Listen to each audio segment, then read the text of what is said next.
Welcome to this second episode in my mini-series on sovereignty, success, and satisfaction. Every month I pick a theme and go through it each week on this podcast. And if you missed the first episode in this little series, I definitely recommend you go back and listen. But if you're ready to roll along right here with me, that's perfect too, because this particular episode is all about receptivity. So maybe you're here because this is exactly what you are meant to receive. Welcome to the Satisfied Woman Podcast. I'm your host, Alanna Kaivalya. This podcast is dedicated to helping women lean into their femininity and rediscover the power of their feminine gifts. We take a look at what it means to be a modern woman and how we can live a satisfied life on our own terms. Visit the hub at thesatisfiedwoman.com. And of course, don't forget, for my podcast listeners, I have that special page for you, thesatisfiedwoman.com/empowerme, where you can get the starter kit for free to set you on your satisfied path right away. Guys, I mean business. I am serious about this stuff. Satisfaction for women is paramount, especially in our modern day age. And in the last podcast, I noted that, look, things aren't perfect. We are still searching for an equal footing in this culture, in this world. But we right now have more power, agency, and choice than we ever have before. And I write about a lot of this in my book, The Way of the Satisfied Woman. So if you haven't picked that up yet, make sure that you do. And chapter 9 focuses on us really settling into the throne as queen. As queens of our queendom, we stand firmly in our space, and that is where we receive. Now, if you're watching this on YouTube with me, you'll see my hands creating kind of a bowl shape, and essentially that's what I use to demonstrate the receivership of the feminine. The feminine is meant to receive. Now, I really want that to sink in, because we have been fed a load of nonsense by our patriarchal culture that says that a woman's greatest value is in how much she gives, in how much we deplete ourselves, and how much we overgive and give ourselves away. And we're trained to understand that we won't be included, we will be discarded if suddenly we can no longer give of ourselves. And look, many women that I know are generous with their time, their gifts, their energy. I think a lot of us turn to service positions as careers because we love the idea of giving. But the giving can't happen from a feminine perspective unless we truly are rooted in our own sovereign space to receive. And that we have the option to choose exactly when and where we might offer or give ourselves. Now, this is really important because if we don't have choice in where we offer our gifts, where we give ourselves away, if we don't have that choice, then things are taken from us. And historically, that has also included forcibly taken. When we don't have choice in how we give ourselves away, then we are ravaged as opposed to ravished. And what lady wouldn't like to be ravished? I know I do.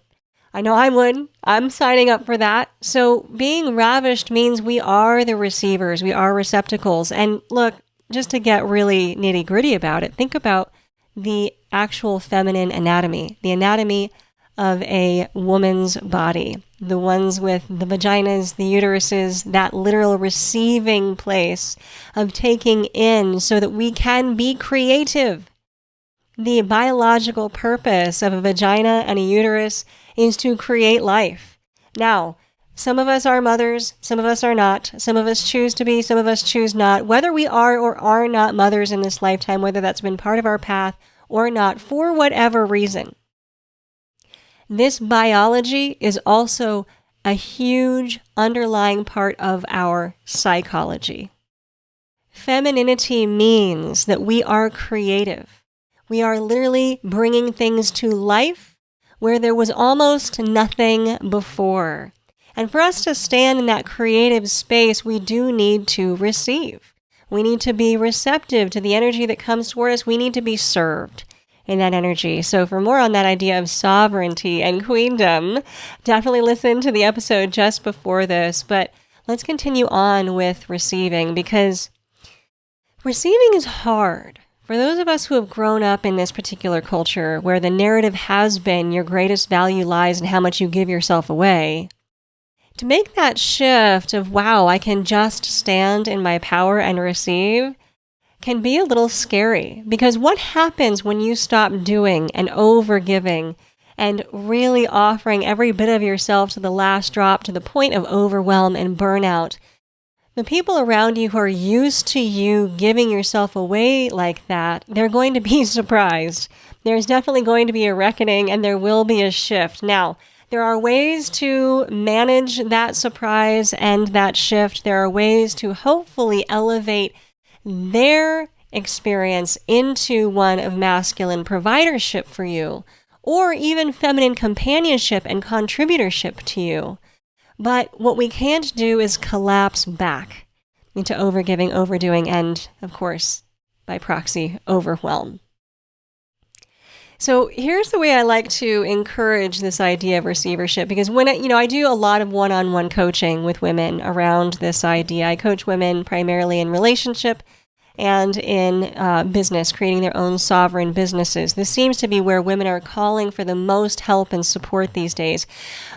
Also because this is where women find the greatest collapse, is in their intimate relationships with the masculine partner and in their careers or business where they're just not being served, where they're giving themselves away and not feeling a sense of contribution that is truly theirs. They don't feel creative or alive. They're working in a masculine capacity as opposed to receiving in a feminine capacity and drawing in energy and abundance and support. So it's a huge shift to create a feminine business for oneself where we can stand in our sovereign place and receive the support we need. The way that I like to frame it is actually based on the laws of physics. Now, back in my undergrad, I did study physics, and there is a principle of physics that the universe hates a vacuum. That essentially anywhere there is space in the universe, and you can imagine there's a lot of space, all of the molecules will fill that space equally. So if there's one part of space that has slightly less density of molecules, the molecules will literally rush in to organize themselves in that space. So think of yourself as the feminine receiver, literal receiver with your physical body, but even an emotional, psychological receptivity, an abundance receptivity that you need to create that vacuum. And holding that vacuum open is your job. Holding that invitation open for those around you to rise into that space is your job. So that's really where your only work needs to be done. And I know that it's difficult work, especially if you yourself are used to rushing in to fill that space. You know, if you normally, let's say, pick up the socks off the floor, and you decide that today's the day, I am not rushing in to fill that space and pick up the socks, I'm going to leave them there, there's going to be some tension that you feel when the socks start to pile up. You know, it will get into your control self. Now, I know that's a surprise. I've had many coaching clients when I say, oh no, stop controlling things. They say, oh, no, control is a mean thing. It's a bad thing. No, control for women is sometimes what keeps us safe in a space, psychologically, emotionally, it makes us feel wanted and needed to some extent. But let go of that. Let someone else take care of it. We can start with things as simple as socks, sometimes doing the low lift items first.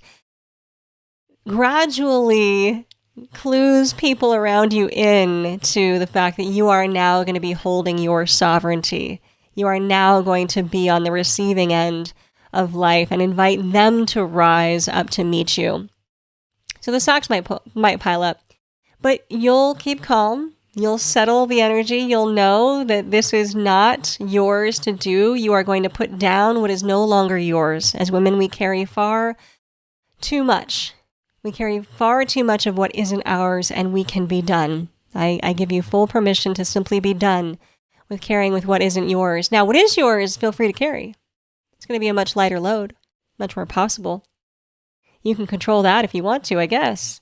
But try not to step into a space where you're just filling that vacuum that needs to be there. So I love to frame these vacuum setting experiences with a request first, right? It's not that just one day we're no longer picking up the socks. We're calling people in with our words. Women tend to be incredible communicators and connectors with their language. So here's how the request goes. It would make me feel, and you can insert whatever your feeling tone is, cherished, loved, appreciated, a beloved member of this family, whatever you want to name. Name a feeling, though. It's very important to name a feeling because we, as the feminine, are really governed by our emotions and our intuition, and that's right and true and good. So it would make me feel loved and cherished if you would pick up the socks. The one simple action, and particularly if you're talking to a masculine counterpart or a masculine person in your family, that's really going to activate them, right? The masculine in its own way loves to do things and accomplish things. The feminine in its own way loves to receive and feel things. Not that we don't like to accomplish, we can, obviously, I get it, but just for now, let's settle into the feminine. It would make me feel so loved and cherished if you would pick up the socks. And then we stop talking. We even leave that space a vacuum and we stop. There's no argument. It's a simple request. We just leave that out into the air, let the ether fill it with whatever it will. And now this person is on notice that the socks are no longer our job. And when the socks pile up, you self-soothe around it. You take a bath. You order pizza. You go out for a bike ride. Whatever you want to do. Not a big deal. Like the world, sometimes I like to work with my coaching clients and ask them, what is the worst that could happen if the socks pile up? And I know I'm using the socks metaphor, but you can insert anything really in here. Oh, well, then they will have no socks. And I'll say, yeah, that's right. They will have no socks. And then they will actually have to do the laundry. I mean, wouldn't that be amazing? And these are just some consequences, some basic consequences of not picking up the socks, which are no longer your job. And frankly, it's not going to ruin your day.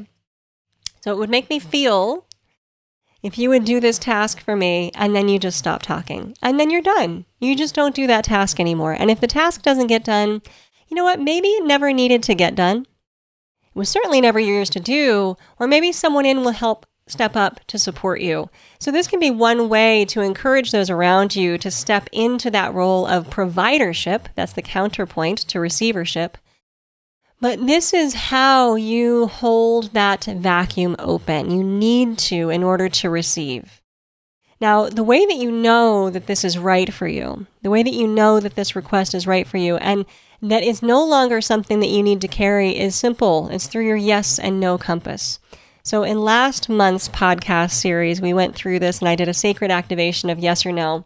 But the simple recap of that is that when you consider something, your intuition and your emotional depth will speak loudly to you as a feminine woman. It just will.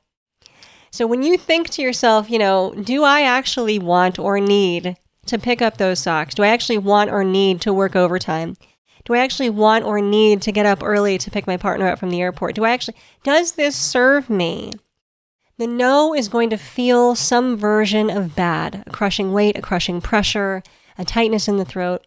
Your inner yes, your intuitive yes will feel some version of good, whether it's a lightness in your mind or a sparkle in your chest or whatever it is. Now, your job, along with holding the tension of that vacuum, holding that vacuum open, is not to then second guess yourself and try to talk yourself out of your sacred yes or no, okay? We have been holding that masculine energy for so long that we're used to our logical brains being the final decision makers, but no longer does the masculine need to make our decisions for us, especially our own internal masculine. We don't need to hold that anymore. So when you have a clear yes and a clear no, you then know what's right for you. You then know what to request and then begin to receive. Now, I see this a lot, actually, in the women that I speak to every week on these discovery calls that I offer, which is a place for women who are holding far too much to get on a call with me and we can chat it out and I can help them release it or just let go or find out where exactly they could use additional support.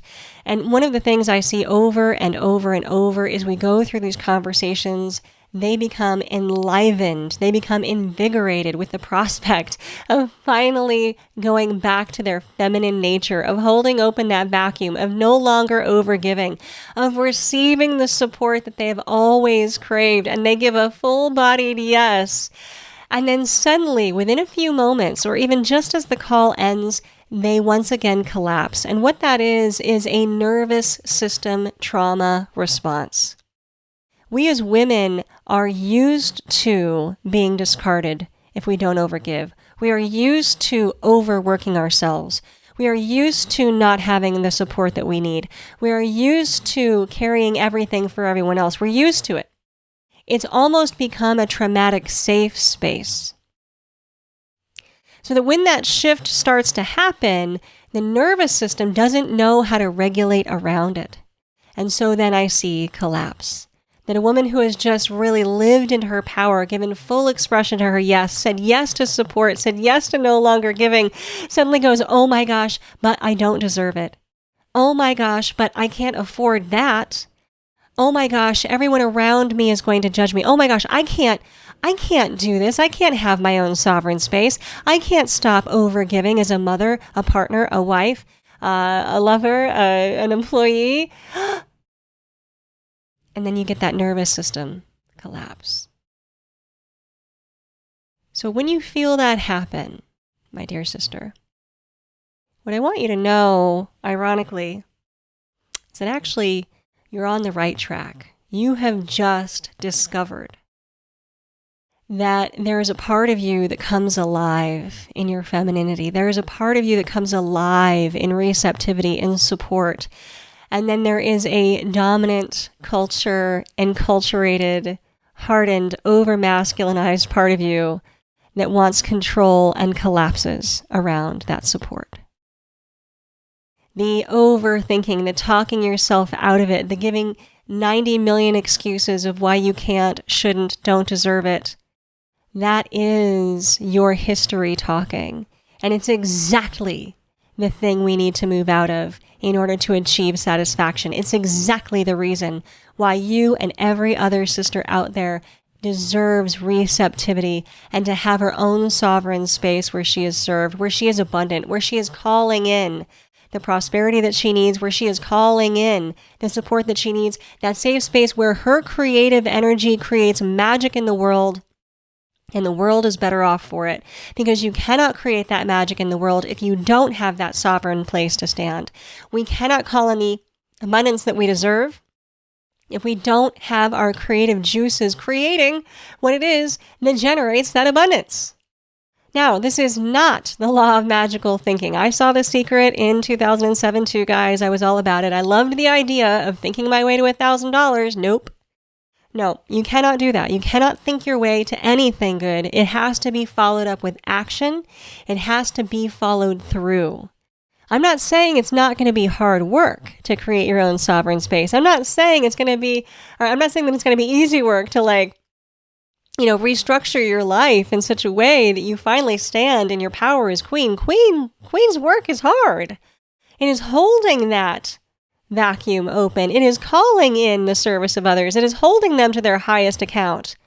And it is the creation of the things that are worth your time and energy, not of giving your time and energy away to the things that aren't worth your clear value. Okay, that is where we shortchange ourselves. When we give ourselves away for less than the full dollar, we are literally giving ourselves away. Now we have this power and this magic and this ability and this choice and this agency right now. In this time, in this world, with all of the tools that we have, with the shifting social climate, with a greater realization of what femininity can do and what women can be, we have this chance now. So for you to call in that full dollar of value, for you to call in your worth, for you to call in the people who are there to support you, you have to stand in sovereignty and you have to be receptive. Because I still see this too often. I still see this too often where women are invited to rise into their femininity and receive that support, and then they collapse. But not you. Not you. Because we don't need to overthink it. We don't need to be certain about how it's going to happen. We just need to be certain about our yes and our no. We need to be certain about what we do want to receive. Money? Yes. I had a lovely woman the other day on a discovery call, and I asked her, I said, all right, how much every month do you want to make? And she just looked at me stunned. And she took a moment, she took a beat, she took a pause, and then she said, wow, I'm so glad you asked me that. I said, yes, me too, and I would like to know your answer. And she said, well, I don't want to sound selfish, but I'd like to make, $10,000. $10,000 a month would be good. And I said, oh, girl, you are not selfish, because the kinds of things you're going to bring out to the world in order to create that 10 grand a month funnel is selfless. And it will be worth so much more because you are giving from your most empowered place. But $10,000 a month is a great place for you to start. This is how you call it in. You deserve that and more. You call it in from your place of power, your place of sovereignty, your place of receptivity, because you have now the time and energy to create that magic in the world that only you can provide. Not by giving it away, not by being demanded that you give it, not by being guilted that you give it, not by feeling locked in to give it because that's just what you've always been doing, not because the world has told you that you're less valuable, but because someone, at the very least me, has told you that you are. I have the great privilege of speaking with powerful, incredible, smart, hyper-educated women who balance the unbelievably busy lives of career, household, family, community, all of it. They are working miracles every day. It's these women who are stuck. It's these women who are giving themselves away for less than their worth. It's these women who are begging to reclaim their sovereignty, their little patch of grass in their life that is theirs. And it's these women, after they've given a full-bodied yes, that collapse. And I understand that. And I know you do too. That's why I name it. But just as I give these women permission to no longer collapse and to call in fully what is theirs, and when they feel that full-bodied yes for support and sovereignty and success and satisfaction, that no matter what the roadblocks they think are there, that they just say yes. I have had women, and I've even done it myself, say yes to something that they know is right for them, and then worry about how they'll pay for it. Look, I know you've had moments in your life, as have I, that we didn't know when the next money or paycheck was going to come next, but we said yes anyway. Or we said yes to something that we knew that we needed, and we borrowed the money. We found it. It arrived. The first time I had to borrow money to hire a coach for my business back in 2016, I was 5 months behind on rent. And thank goodness I borrowed it. Thank goodness I didn't pay the rent those months. Thank goodness I bet on myself and my sovereignty and my ability to receive and be abundant, because several months later, I had turned that into a $25,000 a month business. And I don't say that to show off, and I don't embellish it either. I actually, just to check that story, I looked back through for my financial records in that year, and honestly, it's even better than I thought. But it happened because I said yes to my gifts, myself, and I said no to one more day of staying in that cycle of scarcity and lack. I said no to staying one more day in that cycle of fear, devaluation, and oppression. And I knew it was going to be a hard slog for the next few months with still some more scarcity and lack, and it was. But it was the only thing that was going to get me out of that. Because I didn't want to do it anymore, and I don't want any of you to do it anymore. And whether it's financial, whether it's familial, whether it's relational, in whatever way this is most meaningful for you, I want sovereignty and success for you. I want receptivity and abundance for you, because it is yours. Because you are a powerful feminine woman, and you deserve every inch of what you call in. And that is not selfish. That is selfless.